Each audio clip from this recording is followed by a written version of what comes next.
Coach Natalie, and welcome to another episode of Jiu Jitsu for Dummies. Today we're going to work on the submission of the Bulldog choke, and this is normally done when your partner, or in this case your dummy, is in a position we call the turtle. Now they might have gotten into this position because they're trying to do a takedown, or for whatever reason they're on their hands and knees. Now the Bulldog choke follows the wrestling adage of where the head goes, the body will follow. So let's check it out.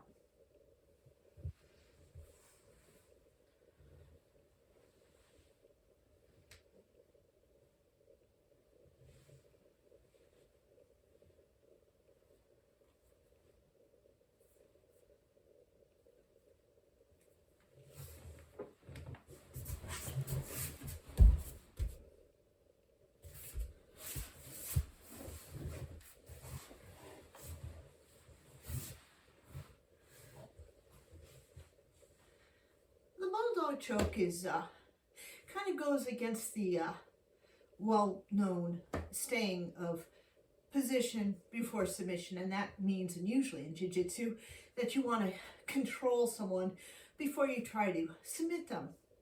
In this case, we're trying to go right for the choke without necessarily controlling their whole body.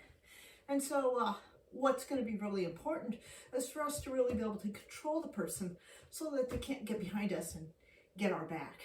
So the first thing we're going to do is you're going to probably get into this position with the idea that you're trying to do what we call a head and arm choke. Now, the last couple of episodes we've been doing various head and arm chokes where one hand is next to the neck and the other one's on the underarm. Now let's just assume that your partner is really protecting their neck. So you're trying to put your hand into next to their neck, but you can't get it in. So how would we create that space? Well, one way we could do that would be to take the bony side of our thumb and put it right underneath their nose, not in their nose, but underneath their nose, and push up. So it look like this. You're taking your hand, putting it underneath their nose and forcing their head back. The other hand, you're going to take the bony part of your wrist and you're going to insert it in right underneath their Adam's apple. Lift the head right underneath the Adam's apple. Now the final thing we're going to be doing is we're going to be grabbing one of our hands with the other. We could do an over grip. We could do what we call an S grip. We can do a gable grip, almost doesn't matter. The most important thing is that we need to really have our elbow close in to our own rib. That way it's a really tight choke. So looks like this.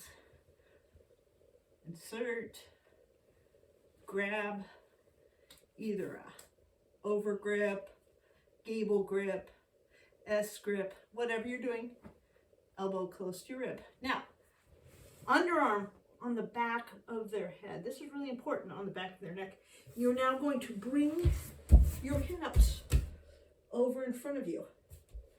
The bottom's not on the ground. It's really pressing down until they tap. Let's see that again. Again, you're scrambling around, or they did a takedown and they're just on their hands and knees. You're going to be creating some space with the side of your thumb underneath their nose. Other hand, side of your wrist goes right to their Adam's apple. You're either going to be doing a gable grip, an S grip, an over grip. Whatever you're doing, you're bringing your elbow really close to your rib. So like this. Insert, insert, gable grip, let's just say underarm on the back of their neck. Really press down. Get your hips in front of them. And they should tap pretty quickly. Now, as I was alluding to, a lot of times people don't like the Bulldog choke because, as you can see, most of them, their body could be potentially behind your body, and if they get their head out, then they can get to your back and all bad things can happen. So a couple of ways to avoid that would be remembering to really put your elbow next to your own rib. If I inserted my hand, got the space here, got the space here, but then my elbow was flopping around, you can see how it would be really easy for them to escape their head out of that arm loop. So again, inserting, gable grip, and then really cinching your own elbow to your rib, and that'll make it nice and tight. Another mistake that people might make, again, you don't want this person to escape. If you let their head be out here in space, they have more maneuverability. You really want to, again, lift. You really want to put your underarm on the back of their neck. You might even want to draw their head out. So you're really pressing down on their neck. And you add to that heaviness by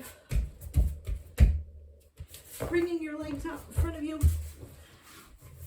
but resting entirely on the back of their neck.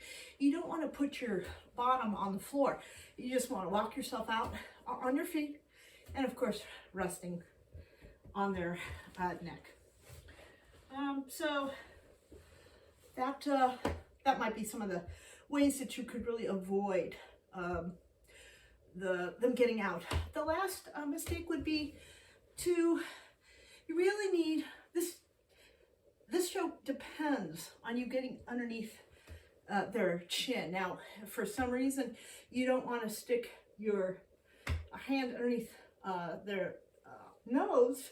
What you could do is you could take your hands, pull their head towards you. They're going to, at some point, rebel against that. Their head will come here, and then you could get the choke.